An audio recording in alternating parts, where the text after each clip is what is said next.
sidoqoftë një pasqyrë e përgjithshme si do të jetë moti edhe në vendin tonë, por edhe në vendet përreth. Këtë do ta diskutojmë me Besim Aliun, i cili është tani në linë të drejtë për drejtë. Besim, përshëndetje.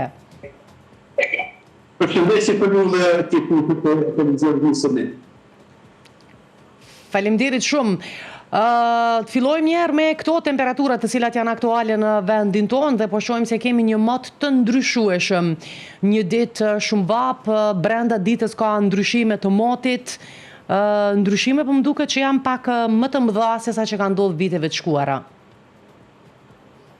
Po, sigurisht se janë pak për ngrohtë temperaturat mesatare për momentin mbi vlerat e viteve të kaluara, por që fatmirësisht po kemi edhe rreshtet e shiut të cilat e kanë atë efektin shumë pozitiv, sidomos në fushën e agrometeorologjisë.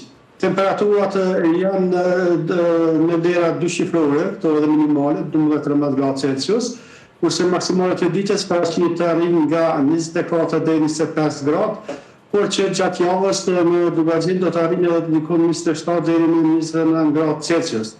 Paraqiten që pas dite, për shkak të presionit të lartë atmosferik, që është dikon 931-17 milibar, do të kemi pastaj ulje të presionit dhe do të kemi ndryshim në kushtet meteorologjike, vranësira konvektive, të cilat do të shoqërohen me rreshje shiu dhe do të thotë lokalisht paraqit kemi edhe breshër. Për shkak të këtyre ndryshimeve, do të thotë në shumë territore të vendit paraqit kemi rreshje shiu, por që në vendet e izoluara, dhe ashtu fatmirësisht sasitë do të thotë fenomeni i breshjes nuk përfshin territore të mëdha, dikon 2-3 kilometra për shkak të atyre vranësirave konvektive të cilat mund të shkarkohen në një territor të izoluar.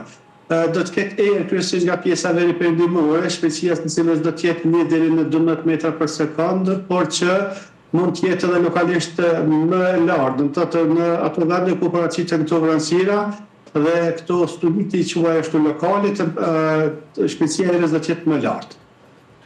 A ishte maj një muaj nxehtë dhe a ishte parashikuar që të ishte kaq nxehtë jo vetëm në vendin tonë, por në shumë vendet të Evropës? Nga erdhi kjo e valit të nxehtit?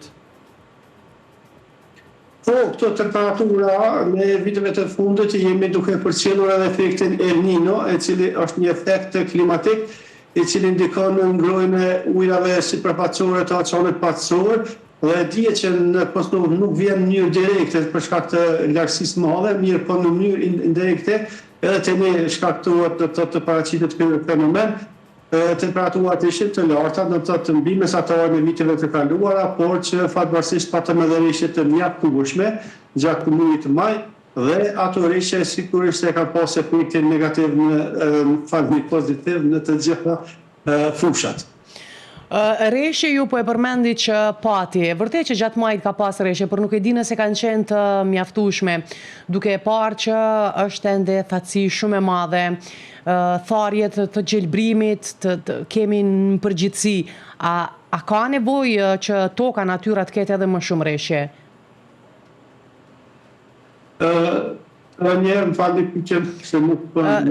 Ju e përmendët që pati gjatë majit rreshje, por megjithatë duket se është ende një thatësi e madhe. A ka nevojë edhe për rreshje dhe më të shtuara në këtë periudhë? Po, sigurisht ne pas pak të meqe, mirë po që rreshjet në të gjithë territorin e Kosovës asnjëherë nuk janë uniforme. Tani banorët e vendeve të caktuara, qytete të caktuara mund të thonë se s'kemi pasur rreshje. Dhe sigurisht se për shembull në zonën e Radhëvecit në disa fshatra një buqit ankon se ka pasur shumë pak rreshje derisa atje në ekzistuar 2 mm rreshje e fundit të ne në Frizaj dhe në shumë vende tjera kanë shënuar rekordin, të kanë qenë 27 litra për metër katror. Pra rreshjet nuk janë asnjëherë uniforme dhe për këtë arsye buqit ankon se kemi pasur tapësi. Por që sot pas dite, këto rreshje do të jenë më të përhapura dhe pastaj edhe dita e do të karakterizohet me më të ndryshueshëm dhe rreshjet të cilat sigurisht do ta plotësojnë mungesën edhe në ato vende ku kemi pasur më pak rreshje. Pastaj pritet ditë me diell, me më shumë intervale kohore me diell, dhe me pak reshje, do të temperatura do të rriten më shumë, dhe kështu që shohim çfarë po ndodh pastaj pas 10 ditëve ku parashikimet i bëm sërish dhe do t'i njoftojmë të gjitha mediat. Po, nëse flasim në kontekst pak më të gjerë, po besoj edhe ju keni parë këto informacionet që diskutohen se Evropa në këto 4 vitet e ardhshme do t'jetë e përshkuar nga një val rekorde e të nxehtit. Këtu do të përfshihet, po besoj edhe vendi ynë. Si e komentoni ju këtë? Po, ne gjithmonë këto fenomene kuptohet i përcjell, ne praktikisht unë kam një përvojë dikon rreth 30 vjet në fushën e meteorologjisë dhe këto elementi i përcjelli për çdo ditë pa ndërprerje. Temperaturat të cilat janë mësuar në Evropë faktikisht kanë qenë të larta për shkak të efektit El Niño, mirë po të ne fatbarësisht e kemi një orografi ashtu ku lartësinë mbinetare ndryshon nga 275 metra në Vërmis deri 2656 metra në Gjeravic, do të thotë kemi lartësi të mëdha male, të cilat e bëjnë që Kosovën të kemi temperatura për 2-3 gradë më të ulta se vendet e rrugës. Do të thotë se te ne janë mësuar temperaturat mbi mesataren, por në raport me vendet tjera, vendet të fqinjë dhe vendet tjera të Evropës, ne jemi më freskët të themi ashtu. Po, nëse tash besim po na dëgjon tani apo jo?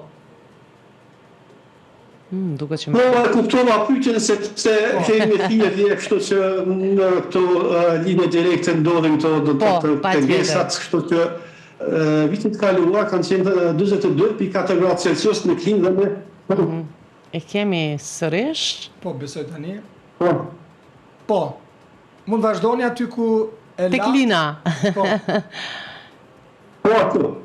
Kisim temperaturën maksimale të regjistruar historikisht, ta quaj ashtu, sepse asnjëherë në Kosovë nuk kemi pasur temperatura 42.4 gradë Celsius në Klinë, patëm dhe në Hantelezin. Ka qenë vera më nxehtë prej se kur ka filluar moqet në Institutin Hidrometeorologjik të Kosovës, në moqet nga viti 1932-33, e deri më sot nuk kemi pasur këtë temperatura. Por që unë po ndëgjoj shumë nga media dhe portalet të ndryshme se kjo verë do të jetë edhe më nxehtë.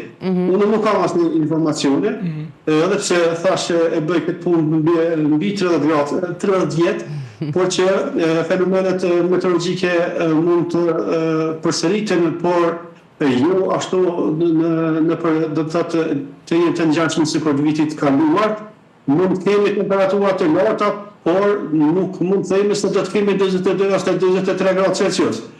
Por që mesatarët e viteve tjera janë, do të thotë, ashtu që viti 2025 shënoi rekord, por që gjatë këtij viti nuk kemi parashikime se do të ndodhin një fenomene të ngjashme.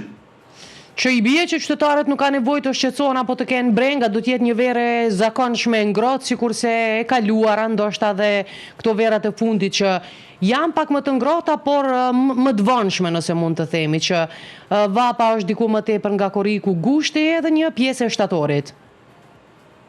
Po, në qoftë se bëjmë krahasimin vetëm me vitin e kaluar, ne edhe prilin e kemi pasur me temperatura negative, do të thotë kemi pasur minuse, gjë që e kemi përmend shpesh, ka ndikuar shumë negativisht në fushën e pemtarisë, sepse u bën më shumë në luljen e pemëve, kështu që ky vit unë mendoj se urrejtem mos kemi breshur, por shkak të këtyre amplitudave të mëdha të temperaturave, por që çfarë do të jenë temperaturat, sa do të jenë ato gjatë gjithë verës, është e pamundur të dimë, por që deri më tani nuk kemi ndonjë ekstrem të shënuar. Kemi pak temperatura pasa më të larta, por jo ekstreme sikurse ishin në Evropë. Edhe pse patëm temperatura, na patëm në reshje pastaj.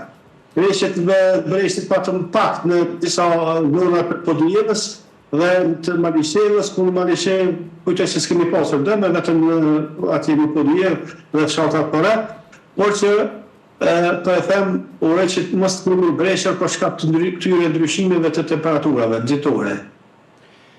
Kam një pyetje, duket që moti ka bërë ndryshime në shumë shtete, po në Kosovë për shembull, a ka ndryshuar, për shembull, nuk shkojmë në Hantelezi tani si meteorolog ju, për të matur temperaturat më të larta apo më të ulta, por kanë ndryshuar për të shkuar në një vend tjetër apo nuk kanë ndikuar ndryshimi i motit edhe klimës edhe në vendin tonë. Gjithmonë duke pasur parasysh matësin një vend, një zonë ku matet temperatura e ulët dhe temperatura më e lartë. Ka sjell ndryshim apo jo? Po, kemi pasur ndryshime, por themun e temperaturat që janë regjistruar, ato janë, do të thotë, e momentit, 3 orë, 2 orë.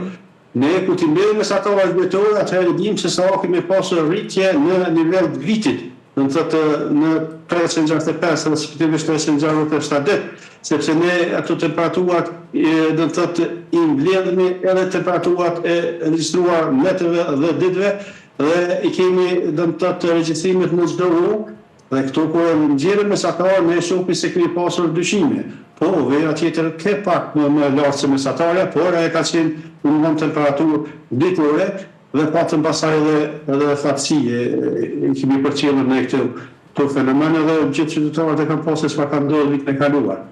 Pra këto temperatura maten përsëri tek ato vende dhe zona ku janë matur gjithmonë apo jo? Se kjo ishte thelbi. Po, temperaturat, po.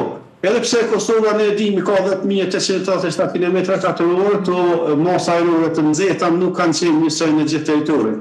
Derisa në Klinj dhe Antelin të regjistruar të temperaturat të larta, kemi pasur edhe tjera që kanë qenë temperaturat në 40 gradë Celsius. Në Mordohoqja e këtyre temperaturave ka shumë në një territor ka të vogël, kjo është ekstreme. Kjo mund ta quajë ekstrem, por arsye se në nivel tash global ne jemi më të freske se sa vende tjera, por që në të kalojmë të reshjet, edhe reshjet tash nuk i kemi uniforme, kemi vende teritorit të caktuara ku kemi mungesë të reshjeve, por në anën tjetër kemi vende ku kemi edhe reshjet të regjistruar mesatare në viteve të kaluara. Mirë, dhe ta përmbyllim këtë bisedë, a mund të konsiderojmë që kjo verë, me qenë se e thatë për 2-3 gradë do t'jetë me temperatura më të ulta se sa disa vende të Evropës, por a do t'jetë një verë e thatë, apo do t'ketë edhe reshje të mjaftueshme në bazë parashikimeve që i keni? Po, thash që këto ekstremi për temperaturave të larta dhe ndryshimit të presionit atmosferik mund të shkaktojnë krijim të vranësirave konvektive, do të kemi konveksion, dhe ato vranësira pastaj janë rrezikohen se do të shoqërohen me rreshje lokale, me stuhi, rreshje lokale dhe të breshjes që mos kemi asnjëherë, por që këto ndryshime shkaktojnë për shkak se llojet e larta të temperaturave dhe avollimet e mëdha që ndodhin në territorin tonë, sepse ne mosme edhe regjistrojmë edhe avollimet janë shumë enorme. Nganjëherë po raporti i avollimeve me rreshje është 1/4, do të thonë që nuk kupton se nëse i kemi 100 litra rreshje, e kemi 400 litra avollime, humbje. Kështu që unë kujtoj se do të jetë një verë e zakontë, por që me temperatura ndoshta më të larta, po jo si për vitin e kaluar, që patëm 22 gradë Celsiusit. Unë mendoj ashtu tash çfarë do të ndodhë të shohim me matjet të cilat i bëjmë vazhdimisht dhe ju raportojnë mediave dhe të gjitha organeve shtetërore. Dhe pyetja ime e fundit është të marrin ende në telefon besim për të ditur kur të marrin pushimet. Për shembull, ata që vinë nga jashtë, nga diaspora, është kohë e mirë në Kosovë, të marrin besimin si mik që e kemi, ose kur duam të shkojmë në pushime, për ditur kohën? Po, ka mundësi, nëse kemi ne të shumë të mira dhe me institutet do të thotë fqinje, me Marinezi, me Shqipëri dhe Maqedoni, dhe kemi do të thotë informata sidomos për Shqipërinë dhe Marinezi, ku kemi edhe Begdetin atje dhe sigurisht e jemi njoftuar. Paktën për 10 ditë të ardhshme ne jemi të themi të saktë, 100% nuk po asnjëherë, para se kemi saktë, por mbi 90% po. Mirë, ne sot s'po ta bëjmë këtë pyetje, sepse s'kemi në plan njerë që të shkojmë andej, por po truajmë për ditët javët vijuese. Faleminderit shumë. Faleminderit. Mendoj se është punë atje. Gjithashtu punë të mbarë.